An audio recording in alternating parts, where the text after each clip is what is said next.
Hello everyone, it's Dom here from Esports News UK. How are you doing? Thanks for tuning in. We're back with our live streamed interview series. And I'm going to turn my Twitch off because I can hear me in the background. That's it. I'm okay now. I'm joined by someone who's up and coming. I've been following for a few years, and for some reason we haven't spoken that much. I've been wanting to interview this person for quite some time. I think he's got a really interesting story. He's gone from a ESL Superfan, as quoted by Yinsu Collins in an old article, which we'll come on to, following ESL in League of Legends, and now working for them as a content creator in Wild Rift and working as a caster and a content creator. And I'm delighted to introduce you to iTzSTU4RT. So Stuart, thanks for joining me, for talking. Thanks for having me today. You're welcome. How's it going? Yeah, it's going good. Still on the grind, doing content creation now. It's still been doing it for about a year now. I think it's just over a year. I think last Sunday when we was at Insomnia was actually my 1 year since I joined ESL. So it's been a bit of a crazy journey, to be honest. Every day I still wake up and it still kind of tries to settle in a way. But no, things are going good. Thanks. Wow, that's flown by a whole year. Yeah. I can still remember Yinsu's article like it was yesterday. I will just say, before we jump into the questions, thanks everyone in the chat. Mohammed, I understand you're a viewer of iTzSTU4RT. Thanks, welcome to the Esports News UK chat. And Ventry said XL Superfan and Wild Rift Wonderboy, iTzSTU4RT. That's a great intro, Ventry. I should have gone with that. But yeah, it's great to have you here. Tell us a little bit, I guess, to start with, Stuart, about yourself and what you do. Yeah, of course. So yeah, my name's Stuart. I am a still well. I was gonna say I was an XL fan. I am still an XL fan, but yeah, I've been an XL fan for a few years now. Pretty much when they joined during the LEC. I've been following them for a really really long time. And I started doing Wild Rift content when Wild Rift came out in EU a few years ago now. Um, yeah, I've just been doing content on there. I'm mainly focused on educational content, so things like champion guides, guides during the game. I do like high level content as well on streaming as well, and I've recently got into a little bit of casting as well, which I've been doing the official European Championship as well, the WREC. So that's all been good fun as well. That's brilliant, and that's coming up next week. I'm looking forward to that, and we'll come on to that absolutely. I'm very keen. I know we've heard from the story so far, Stuart, that you started out as an XL super fan, but if we go back before that, what first sort of got you into esports or gaming in general? I've always gained from a very very young age. To be fair, I still remember playing on like PS1, PS2 with my little sister. I still remember playing on like Game Boys and everything as well. And it's kind of gone on from there in terms of like PS3, PS4. But then I kind of moved over to PC, and I got my first PC when I was about maybe 17, 18. And that's when I started to play League of Legends. The PC game started all the way back in season 2, I think it was season 3, so a long, long time ago now. I played PC League of Legends. So when I started playing PC League of Legends, I started to, get onto like what they used to call it Justin TV before. Now they call it Twitch TV. Started to watch a few things on there, and that's kind of when I started to realize kind of the growth and the gain of esports. I started to watch a lot of EU LCS as it was back in the time, with Worlds and everything. I think I still remember season 2 Worlds, Taipei Assassins as well, like a very very old team. I still remember watching them. So I think it was season 2 or season 3 Worlds. So that's kind of where it all started. I think that kind of transition from console gaming to PC gaming kind of made me get into esports a little bit more, and kind of got me to understand it a little bit more on the more competitive side of gaming. And do you know what? I think we got into league at a similar time, Stuart. I think I was maybe more season 3 rather than season 2, but I remember Vi was still pretty new and she sort of became my main champ. But I followed a lot of the um, North American stuff for some Mhm. reason. And then over time, obviously, we got brands like Excel, more of the UK brands. We did have Dignitas, but then they were sort of bought out and owned Into by. NA and everything, and Yeah, yeah, exactly. it had like a weird transition. Yeah, absolutely. And I guess the main difference between the two of us was you'd be playing at a higher level than me. Did you play did quite a lot back in the day? What sort of elo did you get into League before Wild Rift um, came out? so PC League, I remember reaching, I think peak was like Diamond 3, Diamond 2. So it wasn't like extremely high, but it was fairly high, for I think for PC League compared to, other games and everything. So I Yeah, reached like a decent standpoint, and I did try and play like a little bit of semi-pro here and there, but I never really was good enough, to be honest. I don't feel like I was good enough at the time anyway for PC League. Since Wild Rift has come out, I don't really play a lot of PC League anymore really. mm, But before Wild Rift came out, I was playing like PC League was like my game. I'd always like come home from work or something, play PC League, whether it's ARAMs, ranks, or anything like that. So that was kind of my go-to game, and like I said, the game that kind of got me into esports and everything as well. yeah, 100%. I think I may have forgotten to say this, but people in the chat, if you have questions for Stuart, please feel free to ask them as we go. I do have a extensive list here, but always happy to get that interaction going as well. So we've covered the early days, Stuart. And were you following a team before, like a specific team before Excel, like someone that you actually supported, or was it you felt that affinity more when Excel were established?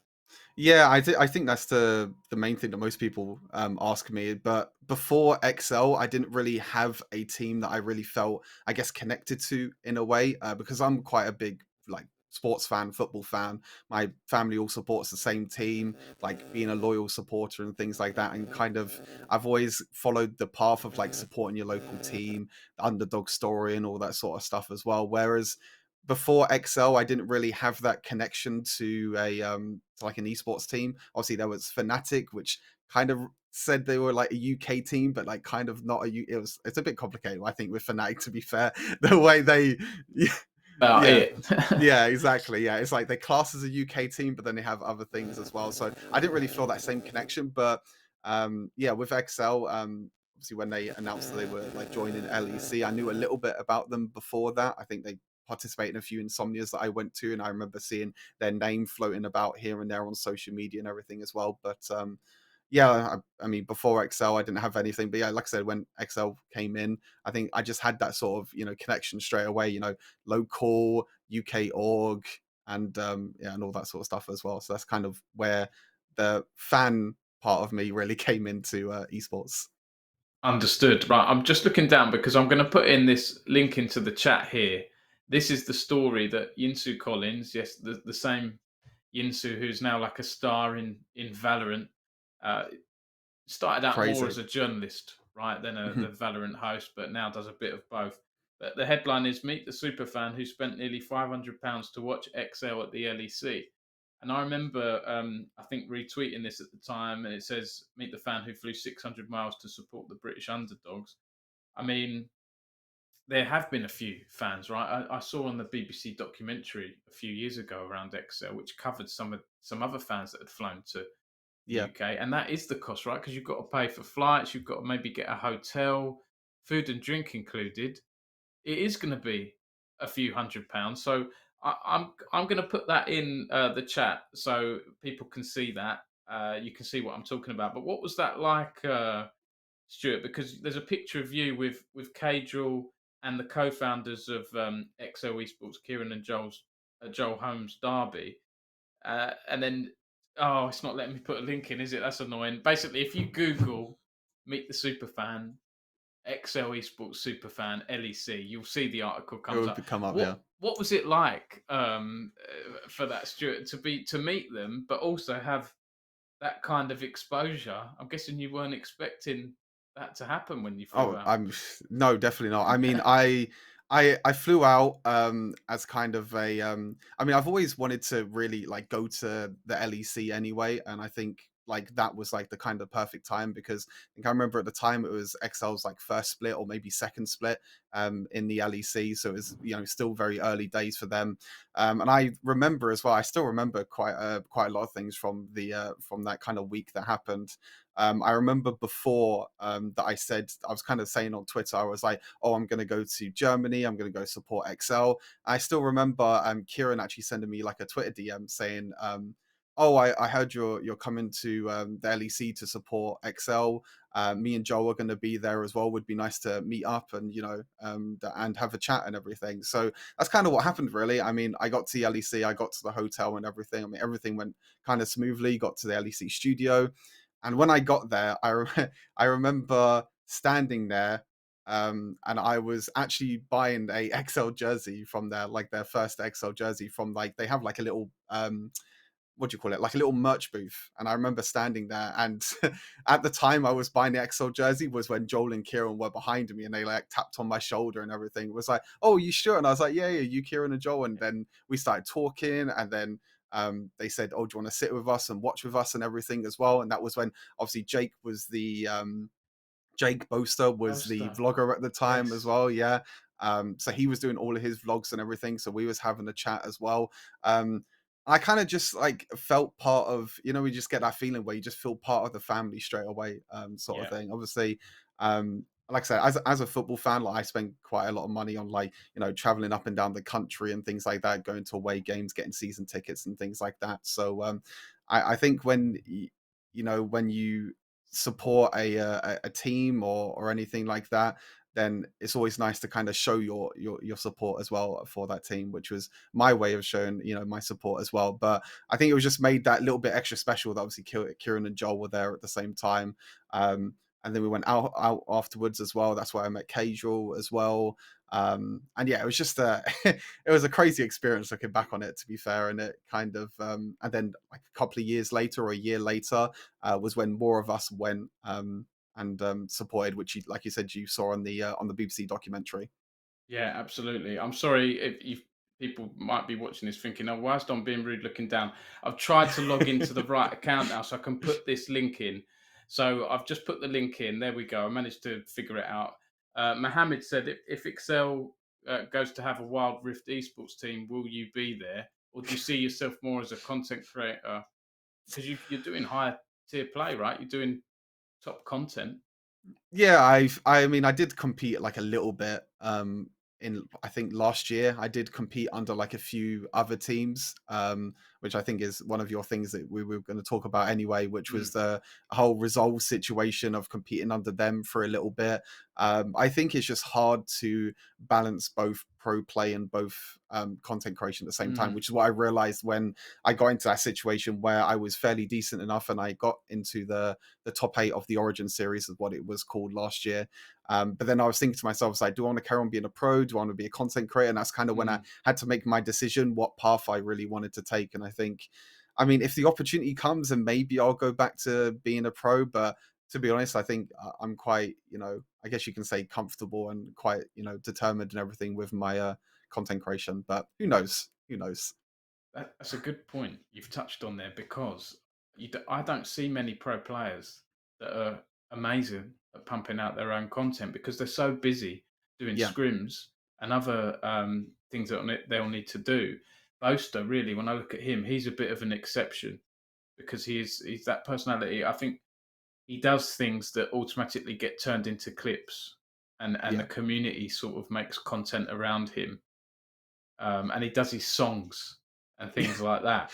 He's a So very unique character. I love him. yeah, He's so good. but when I look at League of Legends, Wild Rift, mainly League of Legends, which I follow, I do follow a bit of Wild Rift as well. But for the when I look at the players there, the pro players, they don't have time to do many of their own No. streams and things. So you're right, you do have to pick one, and I think there is a sort of chemistry. There is a link between the two. Look at Cadril; he's doing content creation amazingly well. He's gone from pro player to streamer slash caster, which is kind of what you're doing as well, Yeah.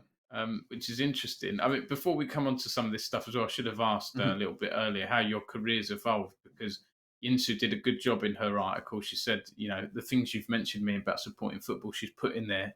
You've been a passionate QPR fan and was an assistant manager at Game back in the day. So you were involved in games, and that must be weird going from working in a game shop to doing what you're doing now.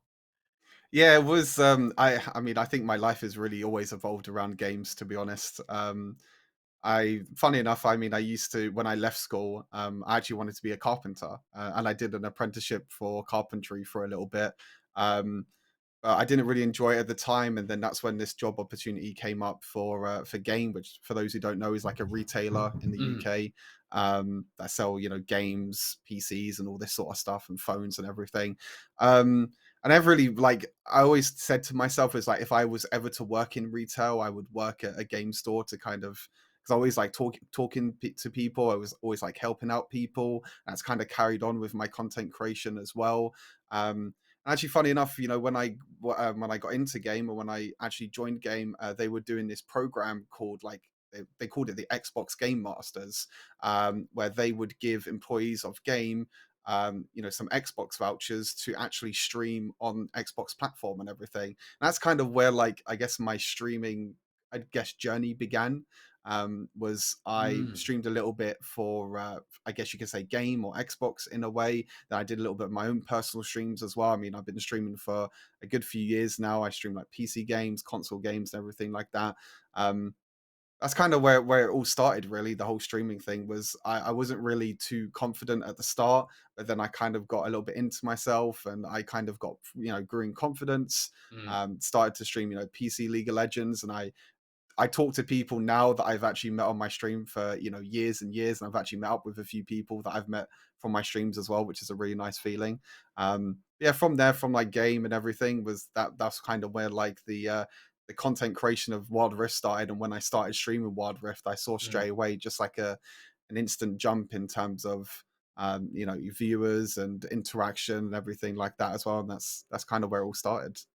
I've got a question here. Why Wild Rift over League? And some people might see that question as obvious because League of Legends is a very big pond now. And if you're starting out, I mean, I see Esports News UK as a small fish in a very big pond in League of Legends, whereas Wild Rift, it's newer.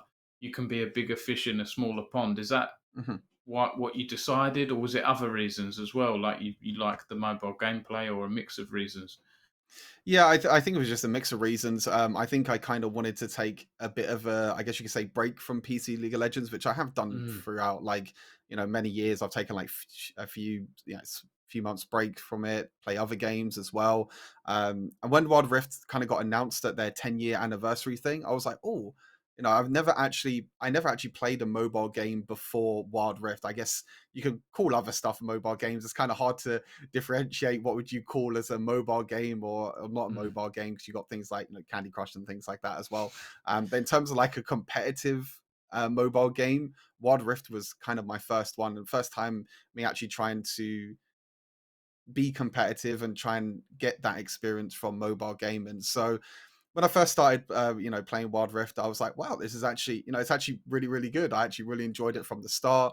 I was playing with Excoundrel as well, because mm. we were playing like a little bit of TFT before. That's kind of like how we both know each other from TFT. Oh, So right. when Wild Rift came out, me and Excoundrel were talking to each other, and we were like, oh, we should give it a try and everything, because he's played Vainglory before, and Yes. then we started to play together. That's when Hell's Devils come in as well, and we started playing with him and a guy named Keys as well, and a few other people as well that we've met along. And we made like this own like little Discord channel and Discord group where we would like just play Wild Rift, That's and great. it kind of just grew from there. Really, I mean, we started playing. We both started making content. We both, had a really, really good time, and then we started to get really, really high in the ranks as well. And that's where, me and Excoundrel started to get to, Challenger and everything as well. And I started to do a lot of content, and kind of Excoundrel and Hells were like the first people that actually pushed me to start doing my own like YouTube content and everything Mm, as well. So yeah, and loads of other people helped me out with that as well. But them two were like, you should do it, give it a try, because them two already had a YouTube community before. Obviously, Excoundrel and Hells like had it from like Vainglory and other games. But I never started a YouTube channel. I did like a few years ago, but I never started a YouTube channel before that I would like try and dedicate and try and grow. But them mm. two were like the ones that kind of helped me along the way. So yeah, it's quite nice. I love that community focus. Scoundrel, someone who's been around, for people who don't know, casting Hmm. League of Legends, and did his YouTube thing as well, and is now in Wild Rift, and also doing a bit of PR as well. Work. It's nice. I love that in esports. Like you say, you've got the Discord group together, and you're in it together. You have a place where you Yeah. can chat about content ideas and casting and so on. And you've done casting work with Scoundrel, right? The EMEA Wild Rift Championship Yep. and stuff like that. There's been the Origin series. Were you involved with that as well? The Origin I series. will no, I personally was involved, no, but Excoundrel and Hells and a couple of other people were involved. But I think Yeah, this is kind of the WREC was like kind of my first involvement with like casting and everything. yeah. What's that been like being on? Because you've seen a lot. You've been to the LEC, watched as a fan, Yeah. and then you've been playing Wild Rift as a high level player, doing the content creation, and then you're on the stage, on the other side of the stage now. What's that been like? Um, it's kind of weird, to be fair. I mean, I never really saw myself as being a caster, to be honest. I never really like when I first started it. It was it just felt really really weird, because, like you said, because you're so used to playing the game, you're so used to picking up and playing yourself. When you're transition that into talking about the game. Obviously, like people can talk about the game, especially if they know so much about the game as well. Which I think that I know quite a lot about the game now, so I think it just kind of went with the flow in the end. Yeah, it's just it was really, really weird. I think I just wanted to try something that was a little bit out of my comfort zone, because casting has always been. I mean, I look up to people like Medic and Quickshot and all of them as well. Mm. All of them from LEC and K-Draw as well. And I still watch LEC all the time to support XL, and I still follow PC League of Legends. And you see like how how hyped up they get, and how much they know about the game as well. And then I started doing casting a little bit for like a few community tournaments for Wild Rift, and that's kind of how I got recognized by Riot. And then Riot contacted me saying like, "Oh, do you want to be a part of the WREC and everything?" So I was like, "Oh yeah, I'll give it a try and see what it's like." And to be fair, I've been with in good hands, with people like Scoundrel, Stress as well. They've again helped me a lot, throughout my whole journey. So I kind of really owe it all to them, really, because in situations where maybe I've struggled a little bit, or I've stuttered, or I don't really know what to say in certain situations, they've always been kind of there as, like I say, kind of like a community guidance sort of thing as well, which has been really, really nice. Yeah, and we've got, it's good timing that we're doing this interview, Stuart, because we've got the WREC finals taking place right in Barcelona next week. So, I mean, that's exciting to see. It'd be great to get your thoughts there, and also on the talent, because I'm looking at the teams. We have Rix. We have one UK player in the final, Snitch, who used to be a Heroes of the Storm player Yeah. back in the day for Dignitas.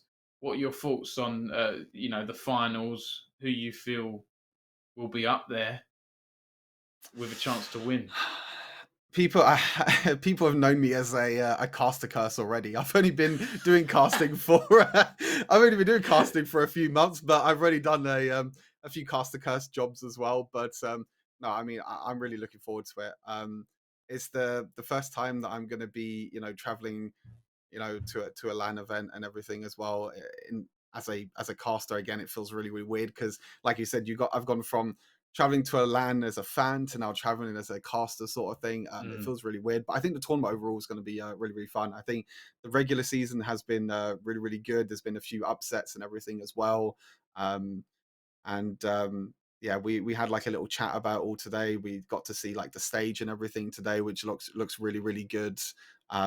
Everything looks really exciting. In terms of expectations, honestly, it's hard to say, because I think when players transition from playing online and playing from their homes to a LAN environment, I think that jump from home to LAN, I think is such a big jump, and you kind of get that adrenaline pumping. mm. You kind of get that feeling and everything. You're surrounded by a bunch of lights and cameras, so it's hard to say what team. I think the team that will settle in the most, I think, will do really, really well. But the top teams from the WREC, and kind of the two favorites, are Rix, which, as you mentioned, is the UK org with Mm. Snitch in the mid lane, and another team called Game Lord, which have a mixture of some German and some French players. But I think them Yeah. two are the big European organizations. But the good thing about the WREC is the top three teams go on to the Icons, which is kind of like the World Championship for Wild Rift as well. Yes. So that's another thing that's going to be coming up very, very soon as well. I think it's in June. I think it is. So it's only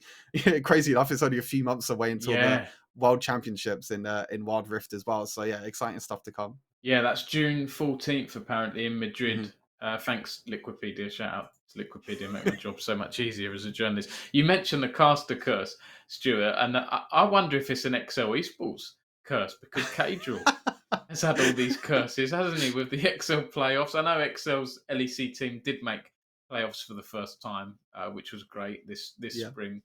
But tell us a bit about Excel as well, because I'm intrigued to know, are you sort of employed by them, or because sometimes they'll have a sort of different agreement in place, right, for content creators and so on. What's it like being part of So Excel? it's yeah, so it's kind of just like a contract, like a contract for content creators sort of thing. Um, it was there was a time before where I would like put out content on Excel's channels and everything, but then they Mm, kind of transitioned away from that because they wanted to focus more on doing like the League of Legends sort of content on their YouTube.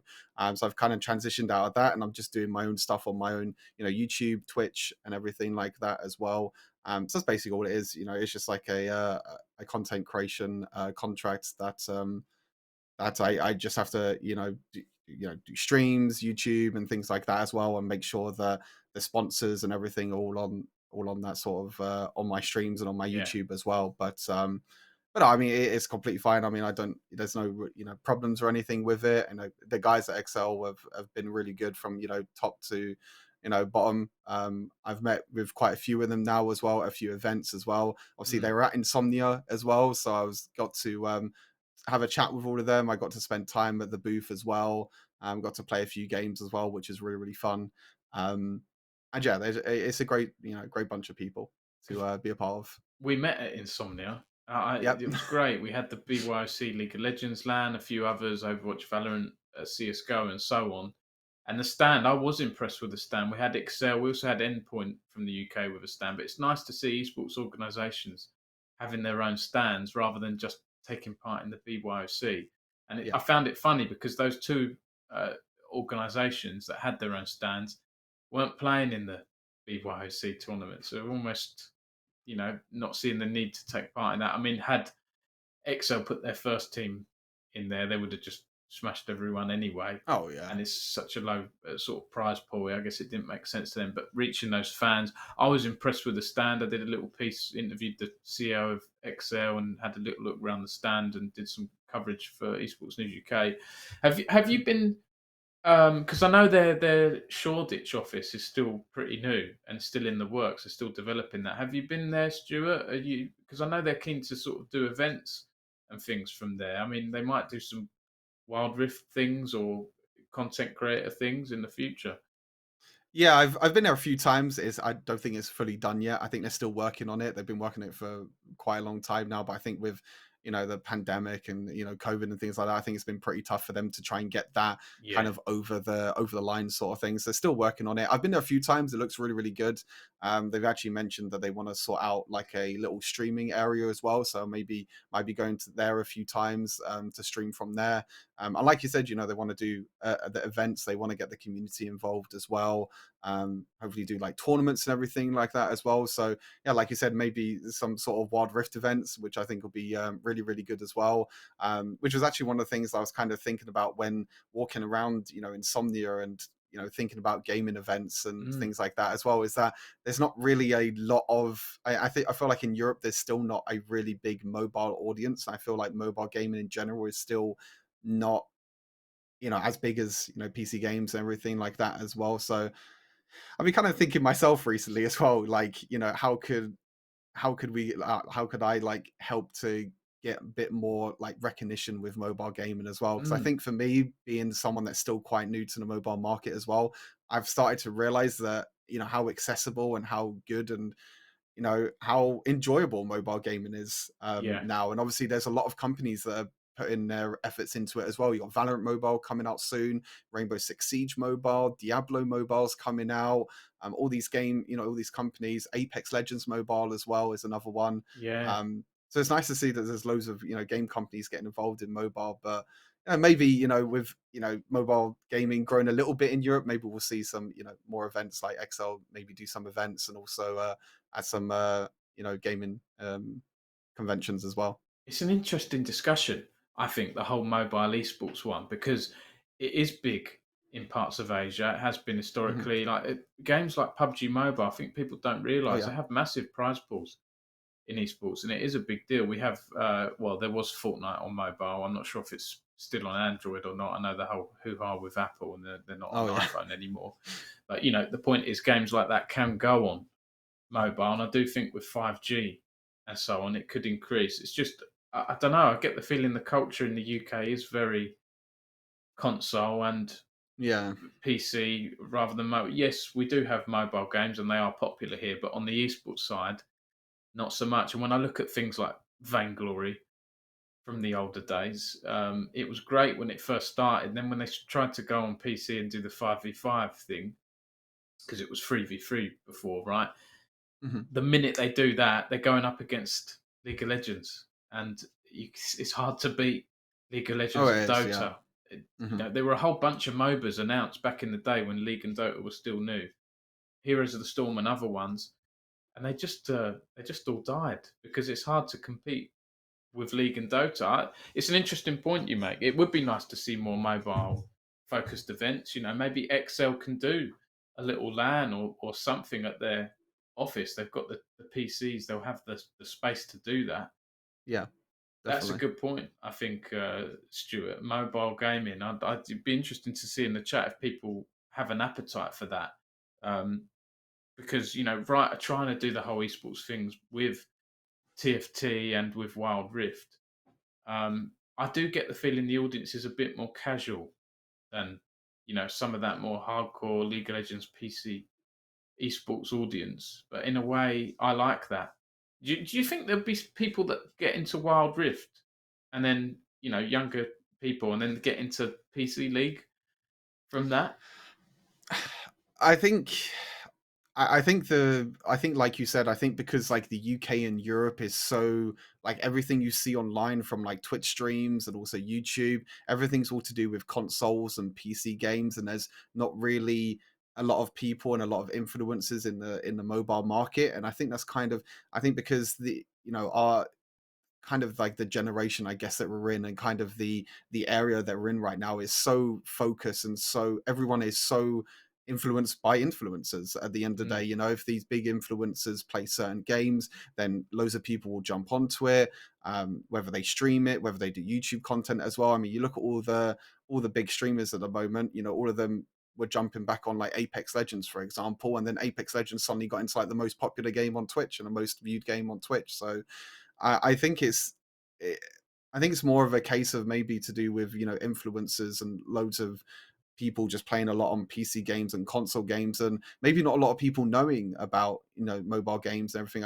Maybe it'd be interesting to see like if people actually know quite a lot about Wild Rift, because I think if people actually gave Wild Rift a try and actually played it a little bit, they'd actually think to themselves, oh, this is actually not that bad, because with Wild Rift, the games are shorter. I think the controls are quite a lot easier as well. You have a little bit of nostalgia as well because you don't have as many champions, and as you mentioned, mm. League of Legends can be a little bit hectic at times. So Wild Rift is a lot more, as you could say, simpler in a way. Yeah, it's But you still accessible, have isn't it? that, yeah, you still have that same sort of competitive thing though. You still have the ladder that you can climb up to. You still have the esports side of things as well, which I think Riot Games are doing quite well with at the moment in terms of growing that. Obviously, with the European Championship and also the Icon Series. Um, yeah, I think it's more to do with, I guess, people knowing about the games and realizing, I guess, how competitive and how accessible the mobile game market actually is. Yeah, absolutely. Dark You Ready, I hope I pronounced that right, said in the chat there aren't as many events as there used to be. I mean, in general as well, we're still Yeah. getting back to things, right? There are esports finals without live audiences and so on. But Insomnia gave me a bit of hope. Oh yeah. And yes, there were a few COVID cases after Insomnia, but maybe not as many as I thought there would be. So there's hope for the future on the event side of things, and I enjoy Wild Rift. I have to say as well, it's ideal for me if I'm putting my young son to sleep at night, and I can just while he's falling asleep play a game. It's casual, it's fun. You can Yeah. do it. Um, and we haven't actually spoken about this yet, Stuart. You're an ADC main, right? Challenger Mhm. ADC on Wild Rift. Tell us a bit about the meta at the moment and your thoughts there. I mean, you're someone that does a lot of guides. Alexa's being silly. Be, be quiet, Alexa. Alexa's just yeah. Yeah, she's trying to get involved in Wild Rift content creation discussion. But be interested to know in the meta and stuff, Stuart, because I'm more of a low elo scrub in PC League Silver Gold area. What and is that meta? Do you see it very like it being very different to the PC version because they are separate games that have been made from the ground up, right? Yeah, I mean, yeah, like you said, Wild Rift was made from the ground up. I think like some of the champions are even different as well. For example, they released Karma quite recently, who had a whole new passive, a whole new ultimate as well, like all new abilities. Everything was kind of changed. So there are some things that maybe people have to adapt to if they come from like PC League of Legends to Wild Rift. In terms of the meta itself, I mean, it's kind of similar to the way PC League is. I think the items and everything are a little bit different because Mm. obviously Wild Rift has completely new items and completely different items that PC League of Legends doesn't even have at all, or maybe some old items that are still in Wild Rift that are not in PC League. And there's some items in Wild Rift, I mean, in PC League that Wild Rift doesn't have as well. So Mm. I think there's a little bit of like adaptation there in terms of item builds and things like that. But in terms of like the champions itself, you still get the same sort of champions. I mean, like Jinx is really popular, Kai'Sa, which you see in PC League of Legends all the time. Obviously, we don't have the same champion pool as what League of Legends does. There's no Aphelios, there's no Zeri, there's no Nautilus, there's no Pike champions like this as well. Mm. So I think it's still quite, I guess you could say, restricted into what people can play because there's not a lot of champions out. But I mean, Riot Games are trying to release, I believe it's about 2 champions every single month, which if you think about it, is quite a lot. It's Mm. what, 24 champions in a whole year, every single year. So I think they're slowly starting to bring out, more and more champions just to make the champion pools and to make the game more enjoyable so loads of people can play different champions. Yeah. Yeah, in terms of meta, it's very, very similar. Like I said, I think the main difference is kind of the item builds because items and everything are a little bit different in Wild Rift to how they are in PC League. Yeah. I'm glad we got Evelyn in Wild Rift. I'd say when I started, when I was playing with her, yeah, in my low elo, people couldn't seem to figure her out. There are some metas, like by no means am I an expert or high tier player like you. I get the impression there are some differences as well, like because the map is smaller, Mhm. it's easier to move. From my low elo games, I don't really see many split pushing people because you can go up there, you can get to their lane pretty quickly. Yeah, Whereas in you do have that, and you also have a case of dragons are different in Wild Rift as well. They don't have Elemental Rift yet on Wild Rift, so mm, you still have the old dragon system where you have 4 dragons: Infernal, Cloud, Ocean, and Mountain. And then it's just like each one will rotate and it'll be completely random. And then after the third dragon, so the fourth dragon, the unique one, will be the Elder Dragon. So yeah, I think dragons and objectives overall are really, really powerful in Wild Rift, which is why you see maybe not that much split pushing, which they tried to make a change of it a little bit recently. They added in an item called Hull Breaker, which allows mm, split pushing to be a little bit more viable. You see it every now and again, but not too often. Again, a lot of you'll see if people in the chat and yourselves, if you watch a lot more Wild Rift competitive, and if you watch the WREC next week, you'll see that there's a lot of teams that just group around objectives. It's just because the objectives are so much more powerful than what they are in PC League of Legends. Whereas PC League of Legends, you see like, oh, maybe a jungler might solo a dragon, but it doesn't mean too much because it's only like one dragon towards that dragon's soul and yeah. everything. Whereas Wild Rift is like, as soon as you take that dragon, you get an instant burst, you get an instant buff, which is really, really strong, which makes it really, really powerful. And then obviously you have the Rift Heralds and everything as well. So interesting enough, Wild Rift are doing a testing on Friday, starting on Friday, where they're actually looking to implement elemental rifts. So they want to try and change the map and make it kind of similar to the way PC League of Legends works, Yeah. but that's still in testing at the moment. So for the WREC and for the icons, it's still going to be the old dragon system, but it makes it quite interesting because game length is not that long in Wild Rift. It's only about, on Mm. average, about 15 to 20 minutes. So you're going to be getting constant action, constant team fights, which as a caster and as a viewer can be very, very entertaining to watch, because I feel like sometimes in PC League of Legends there's kind of a long laning phase. There's some Yeah. situations where there's not really a lot of action going on, but Wild Rift, you're guaranteed action right from the start. Do you know what it reminds me of a little bit? It's like, in a way, League of Legends on PC is like an actual football match, not as long. And then Wild Rift is like the FIFA version, FIFA Yeah, video true. game Yeah, version of true. Yeah. that, where you're going to get more goals in more kills and turrets and so on in a shorter amount of time. And that is a benefit because it makes it exciting. There's always a moment happening. Um, One thing I wanted to ask you, Stuart, how you juggle content creation with casting, because I know other people out there, like Scoundrel, has spoken about that being hard work in the past. But then there is crossover there as well, because you both have, both roles require good knowledge and following of the game. But it is like, do you feel like you're doing two jobs? I guess you're wearing two hats.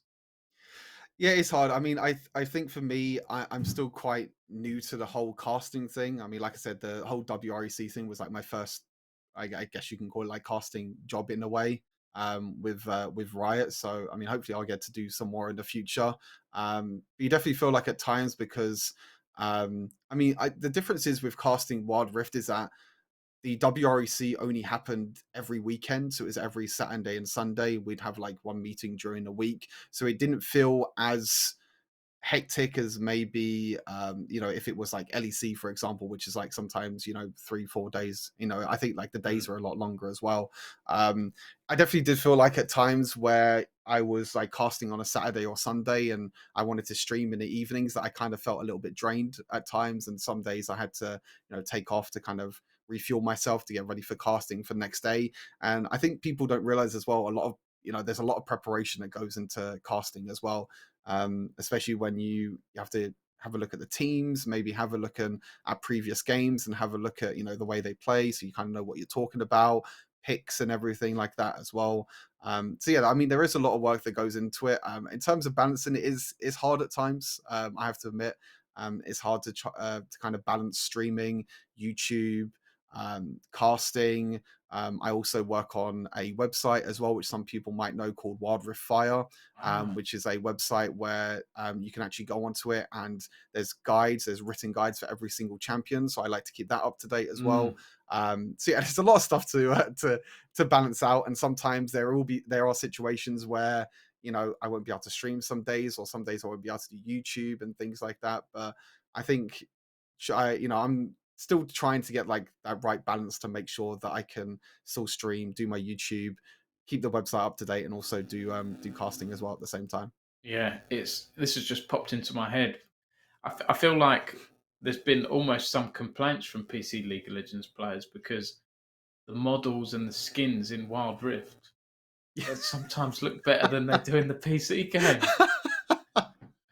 There's been some social media posts that I've seen that people have, let's just say, not been happy with with how it is. But I think that's kind of what you mentioned from before, though, that maybe people from PC League of Legends don't realize is that Wild Rift was built from the ground up. Yeah, They didn't implement anything at all from PC League of Legends at all. None of the models, none of the map or anything like that. The whole map itself, all the models and everything are all built from the ground up. So it's basically like saying, if League of Legends now was built from the ground up, it would look, 20 times better than what it actually does yeah, now. But the problem is that they've already got so much in place and so many old models and skins and everything like that as well, which they're trying to. I mean, they do like quite a lot of visual updates all the time, I feel like, in PC League of Legends now. So they're mm, working towards that ever so slightly. But I guess that's a good thing with Wild Rift, is that everything is built from the ground up. And as I mentioned already, that means that when champions come in as well, they can change things up a little bit.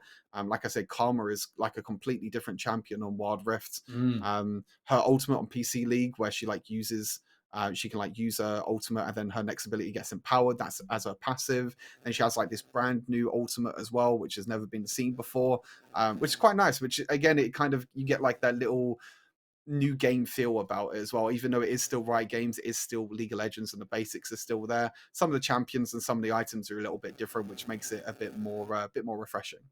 I think Riot are very good at that. I have to hand it to them, keeping things fresh Hmm. and keeping both games sort of interesting. Some people will moan sometimes and say, "Oh, the state of the game is boring," and blah blah blah. Yeah. But in general, I think they do a good job of that, and it's evident with Wild Rift and the things they've done, like you mentioned, the Karma being slightly different, and also the skins. I've noticed just slightly different aesthetics and so on. I think there's yeah, and like skins as well. Like so, I'm someone that plays a lot of Evelyn. I think she's getting a skin or has got a skin in Wild Rift that isn't in the PC Yeah. game, which annoyed the Evelyn mains Reddit that I'm a part of. Yeah, there's quite a few skins actually. They do, Wild Rift do their like own battle pass system, where you can get like a few skins. They also do their own ranked reward system as well, which is Mm, the Evelyn skin that you was talking about, which is called like Crimson Evelyn. that's So it. that's like, yeah, so that's a skin that you can get if you reach a certain rank. Kind of like, I guess you can call it the glorious skins that you get on PC League of Legends. But the difference is that PC League of Legends, the season lasts a whole year, whereas Wild Rift, the season only lasts a few months. Yeah, Um, they only last a few months, which means that they can keep bringing out new content. They have, like I said, a battle pass system where you can get new skin. They got like a brand new Senna skin as well, Mm, which has not been seen before on PC League of Legends. They're bringing out a new Graves and new brand skin, which again hasn't been seen before on PC League of Legends. But again, I think it's like you said, more of that refreshing feel, and I feel like if Wild Rift was a slap bang, exact same as what PC League of Legends was, then maybe people won't enjoy it as much. mm. But I think because it's fairly new and there's new stuff on there, and there's stuff that people will enjoy as well, which is what makes it quite refreshing and quite rewarding as well. But yeah, I mean, I can understand that people are a bit mad because I mean I've seen Twitter posts like, oh, Riot are focusing more on Wild Rift models than PC League models, and I'm just like, it's not really how it works. There's like a No. whole different team for both PC League and Wild Rift, and again, imagine how long it would take to remodel the whole entire map, remodel every single champion. They basically have to have downtime for the game because there's no way they can do that, which obviously that will never happen. So they have to do it in stages. But yeah, it Yeah. can be quite annoying for I think some people. Yeah, absolutely. It is interesting the dynamic they have between the two games. I just want to say this is flying by, Stuart. I'm enjoying our chat. We've got about sort of 15 minutes or so left. So if anyone wants to ask any questions for Stuart in the chat about Wild Rift, content creation, casting, or his background, please let us know. I have a few more questions for you, Stuart. Mhm. Your challenges as a Twitch partner, because it's not easy, you know, Twitch, is always changing. Like a game like League of Legends, I guess, there's metas, there's things going on. We had that hack of Twitch last year. You had all the criticism around, Mhm.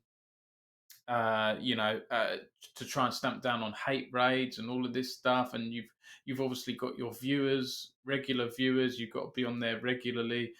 What are your sort of challenges as a Twitch partner? What's it like doing that regularly? um I think the biggest challenge is probably just, I guess you can call it, trying to think of the right word to say, but I guess like setting an example and trying to not let my community down, I guess, in a way.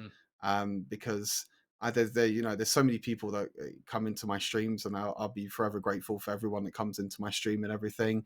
And people come in as kind of, I see it as my personal thing as well, because when I was streaming, I didn't have that many viewers before, and when I was watching other streams, that was kind of my getaway, and that was kind of my way of like kind of escaping the real world and things like that. And I feel like I have a job of supplying that to other people now, yeah. which a lot of people don't really get to be in the position that I'm in.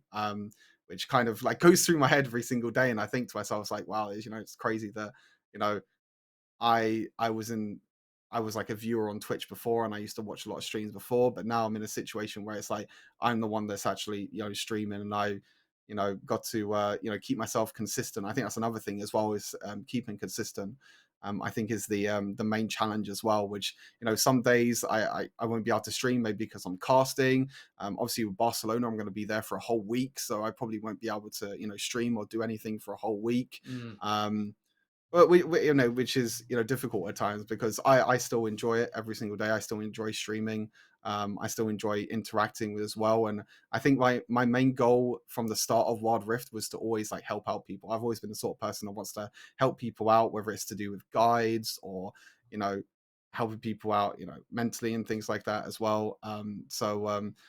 Yeah, I think staying consistent and not letting people down, I think, is probably the two, I would say, main challenges with streaming, and I guess content creation in general. I hear that from other streamers as well. They say that there's this pressure to not want to let their audience down. That must be hard, Hmm. and it's slightly different to what I do, because news stories, yes, I do news stories every day, but it's slightly different doing however long, many hours your stream is, to writing a news story now and then. It's yeah, it's that challenge, isn't it? We all have our own audiences, and you don't Hmm. want to let them down. It is a big part. It must be nice to see your community grow, though. Do you have any sort of goals over the next year, or ambitions, targets, or anything like that? Um, I think. I guess with casting, I think my goal is to probably cast a world championship. I think that'd be a huge thing for me. To get an opportunity to maybe cast icons, that'd be a pretty big step for me in terms of content creation. Um, I think just you know making sure that I'm helping out people where I can is always a big thing. In terms of numbers and everything, obviously I'd like to reach, as many as I think it's the same with everyone. Everyone wants Mm, to reach as high and as many numbers as possible. I think I'm nearly on 10,000 now in terms of YouTube and Twitch, which I've been doing Wild Rift for a year and 4 months. mm, So I nearly got 10,000 both platforms. So I think hitting that this year or over the next year would be really really nice. Um, and yeah, just from there, just I guess kind of branching out a little bit more. I think I'm going to try maybe some more mobile games as well when they come out. hmm. Branching out and trying them out, and I guess getting to know the mobile community a little bit more because I still feel like I'm quite new to the mobile community. So I think in terms of like collaborating and talking to other people from other mobile games as well would be a nice goal that I'd like to set myself. Yeah, that sounds good. We've got this WERC, the Wild Rift. Sorry, WREC. It's the Wild Yeah, Rift EMEA Championship, right? yeah. Taking place next week, like we said. We did touch on this very slightly earlier on. Are there any storylines or things to watch out for that you think people should be aware of? Well, I mean, the first game that will be at the WREC is actually the playing match, which I think is a really big story in itself. Where you have Unicorns of Love against Formulation, so Europe against Unicorns of Love. I think that's going to be a pretty big thing because that playing match is normally at the end of the tournament. You have these big games that mean so much, but at the start of the tournament, a playing match right at the start. Whereas if you lose, you're out of the whole tournament straight away. It's Mm, kind of crazy to think about. So that's going to be a really big game. And then you have like two groups in the WREC, two groups of three, which they'll all be playing against each other in like a best of three. And then the winners of that will go on to the semi final and then the third place match and then the final as well. Um, you got your European teams, Turkish teams, and everything as well. So I think the interesting part is to see how the Turkish teams and how Unicorns of Love is going to do against the European teams. I feel like Wild Rift as a community, and I think everyone can agree with me, is that the European teams are such big names. They got a lot of big names on there, like Snitch, like Random, and I can talk of a few other names as well, Ruiz as well, who have gone to the Horizon Cup last year.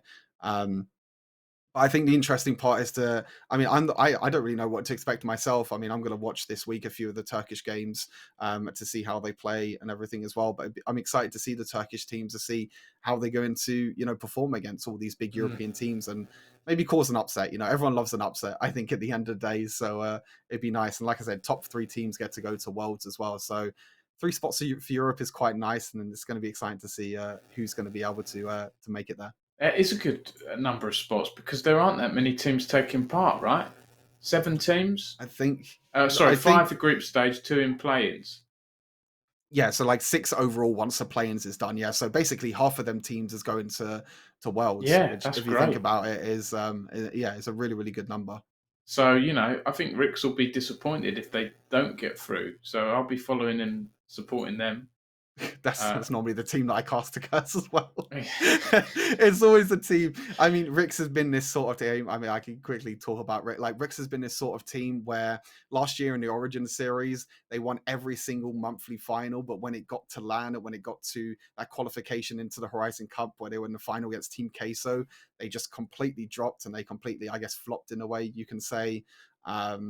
And it's kind of the same with the WREC now as well. I feel like Ricks are coming in as the favorite with Game Lord, but I just don't want to say it. But I just hope that they don't, flop it this time. And I really yeah, hope yeah. because I know so many people. I mean, I talk to Snitch quite a lot, and I know quite a few of the players and some of the staff as well from Ricks, and they're really really nice people. So I do hope that they'll be able to get the chance to go to the World Championship. Yeah. I can tell you're sort of holding back. You're not wanting to say I something don't that want to I'm going to jinx them. clip, like they're going to win it or something like that. You don't want to curse it, no, but I respect that. Uh, I do believe in the cast the curse that sometimes happens. Just getting towards the end of this chat. If and like I say, anyone in the chat wants a question for Stuart, please send them in. Uh, TFT, we mentioned that a little bit Mhm. earlier, Stuart, and I quite enjoy playing TFT, and that has a little esports scene as well. And you were part of the Twitch Rivals Summer Rumble last year as well. So, what are your thoughts on TFT? Because it is one of those League of Legends themed games that is, obviously not as big as the main League of Legends PC game, like Wild Rift, but it's still pretty fun, right? And it's interesting that it has this esports ecosystem as well. Yeah, definitely. I think TFT again is more for like a casual audience, kind of Mm. like Wild Rift, I guess, in a way, but it still has that competitive part of it. Funny story about me with TFT is I used to be a challenger a few years ago in TFT as Right. well. So I actually Wow. was, I think I got to like the top 50 players or something like that in TFT before, a Wow. few like years or a few sets ago. So I've quite a big background with TFT, and I've met quite a few people from like the TFT community as well. Mm. Um, yeah, the Twitch rivals thing was it was actually my first Twitch rivals as well, and it was really interesting because you had Ross Boomsocks, which if people don't know is Yes. like a really big League of Legends content creator from Scotland, if I'm not mistaken. Yes. Um, and he was like the team captain. And he had to pick a team of like a League of Legends team, a Valorant team, and a TFT team. Which I was one of the people that he picked for the Oh, TFT it team, was on along with his a few team, others. right? Yeah, Because I wasn't yeah, sure when I googled. I was looking up and doing research and things earlier, and I found one of my old articles from last year on Team Ross Boomsocks. I didn't realise the TFT team he got together that you were on that. yeah. So he like picked a team himself with like the help of Riot and everything as well. Mm. And I was one of the people with other people because it was like Team UK, Team France, Team That's it. Spain, and all of this as well. Yeah. Yeah. So we was like part of Team UK. Didn't really do too great. I feel like TFT we did pretty good, but like League of Legends and Valorant didn't do as well as Mm. maybe was expecting. But I mean, yeah, I like I said, it was the first Twitch rivals that I was a part of, and it was a great experience. It was great to. I think it's the first time I've met some of the content creators like Ross Boomsocks, who's a really nice guy, and a couple other people from the TFT community as well, Mm. like the UK TFT community, which I feel like I guess I'm not really a part of anymore because I barely play TFT now because I've gone from like PC League and then I played PC League and TFT and I got really good at TFT, so I kind of transitioned over to that. And Mm. I'm kind of part of like the Wild Rift community, but I still talk to people that play TFT every now and again. And like you said, it's still a fun, casual game that you could just sit back, relax. You don't really have to think too much. It's not as intense as PC League of Legends or like a MOBA, which is quite nice with auto chess games. It's like a bit more casual, a bit more relaxed. Yeah, agreed. And Stuart, it's been a pleasure talking to you. This hour for me is absolutely flown by. It's gone really quick. You've given me lots of interesting content, which I'll be able to use to produce an article. Is there anything else you'd like to add, or maybe talk about, how people can follow you, or any sort of final words? Yeah, of course. I mean, you can follow me on every single social media. It's exactly the same name everywhere. Like I say, if you want to get into TFT, I'm not TFT. If you want to get into Wild Rift, if you have any questions about Wild Rift as well, my Twitter DMs are always open. Instagram DMs, anything like that. You can come into my streams. I'm always willing to help people out, whether it's to do with, something as little as a champion build or something like that, or how maybe I stream mobile games. I can always help out with that sort of stuff as well. But yeah, always willing to help out. Yeah, always reach out and yeah, all the best. Stay safe. Thanks very much, Stuart. And yes, on that note, um, please do give it Stuart a follow. If you want more, guides and things, give it Stuart a sub on YouTube. And stay tuned as well. I hope to cover next week's playoffs and the finals. Hopefully, Ricks do pretty well, and it's good that XL has some sort of coverage with you as a content creator doing this kind of thing and supporting Wild Rift because it is a popular game on mobile, and I do think it's going to go from strength to strength. And everyone else watching this, I'll be back. I hope to do more of these interview series in the future, maybe every 2 weeks or so. I've been wanting to interview Nymira from the LEC for so long now. It's becoming a bit of a meme, I think. But hopefully, we'll get him on soon. And I'll be back on this channel with my end of week news stream, which I usually do like 9:30 in the evening on Saturday evenings or Friday evenings. And yeah, it's also Stuart on Twitch. How can people follow? Do you have schedule? I mean, I normally stream every evening from about 5 p.m. Onwards, 5 Oh, p.m. to about 10 p.m. okay. In the evenings. Sometimes I stream a little bit earlier if I have time. I will be streaming over like the next few days as well before I go Yeah, to Barcelona. So yeah, you can tune in then, and then hopefully you can tune into the WREC as well, where you'll see me casting with a bunch of other awesome talent. yeah. So I've eaten into an hour of your stream time Nice. here, haven't I? No. I don't see it as that at all. I'm always happy to have a chat and talk about everything and talk about my journey. Yeah, It's something that I think a lot of people are quite interested in, and yeah, like I said, I'm always happy to talk about it. absolutely. Oh, well, thanks again, Stuart. Thanks everyone for Thank you, watching Dom. this. Mohammed's put sometimes no stream. Sometimes though, stream. I mean, I try my best, but Hey, Mohammed, people have got to have their downtime sometime, right? yeah. You can't, especially on Viewers Games Day. Oh Mohammed's yeah. put. That sounds fun, viewer games, and I'll uh, have to drop by as well, Stuart. I like popping in the different UK League of Legends people out there and saying hi. We have loads of good streamers out there. People like Vixie, Medic, Mhm. doing a lot these days. He Oh yeah. broke a world record for Peppa Pig the other day, which was crazy. Not what I was expecting to see on a LEC caster stream. But yeah, I'm waffling now. Lou Jose has given a thumbs up and a laughing emoji. So yeah, thanks everyone for watching. I'll put this on the Esports News UK YouTube. I'll turn it into an article. So if people Google it's Stuart in the future, he'll be up there with the Yinsu Collins XL Superfan article as well. So thanks again, Stuart. All the best, Thank and you. I hope to talk to you soon. Cheers. Thanks, Stuart.